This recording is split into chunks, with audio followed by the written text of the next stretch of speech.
শীতের দিন টিনের ঘর আছে কাদের, দেখি হাত তোলেন তো। টিনের ঘর, মাশাআল্লাহ, আপনারা সুখী মানুষ, হাত নামান। বিল্ডিং এর বাড়ির চেয়ে টিনের ঘরে কিন্তু সুখ বেশি, জানেন, অনেক সুখ। টিনের ঘরে চালের মধ্যে ছিদ্র থাকে না, কথা কয় না। শীতের দিন সকালে দেখবেন ওই ছিদ্র দিয়ে সূর্যের একটা চিকন সূর্যের রশ্মি ঢুকে, পুরো ঘর অন্ধকার, কিন্তু ওই জায়গাটা যে ছিদ্র, সূর্যের আলোটা একটু চিকন হয়ে পড়ে নিচে, দেখছেন? ওইটার কাছে যাবেন, কাছে গেলে দেখবেন ছোট ছোট ছোট ছোট ধূলিকণা দেখা যায়। অন্য কোথাও এগুলো দেখা যায় না, কিন্তু ওইটার ওই চিকন ছিদ্রটা সামনে দাঁড়াইলে ধূলিগুলো উঠতেছে, দেখছেন? ওইটাকে আরবিতে বলে যাররা। ওইটাকে কি বলে?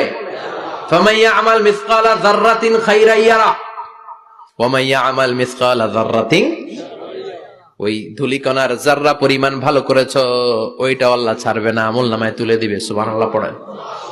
ওই ধূলিকণা পরিমাণ খারাপ করলেও আমলনামায় তুলে দিবে কে? فأما من ثقلت موازينه فهو في عيشة راضية, সেদিন মিজানের পাল্লায় যার নেকের পাল্লা ভারী হবে তার খালি সুখ। তার কি? فهو في عيشة راضية, সে আনন্দে খুশি করতে শুরু করবে, নাচানাচি শুরু করবে। তাকে ডান হাতে আমলনামা দেয়া হবে। কোন হাতে? আল্লাহ তুমি আমাদের ডান হাতে আমলনামা নসিব করো, আমাদের হিসাবটারে সহজ করো, মিজানের পাল্লায় আমাদের নেকের পাল্লাটা ভারী করে দিও।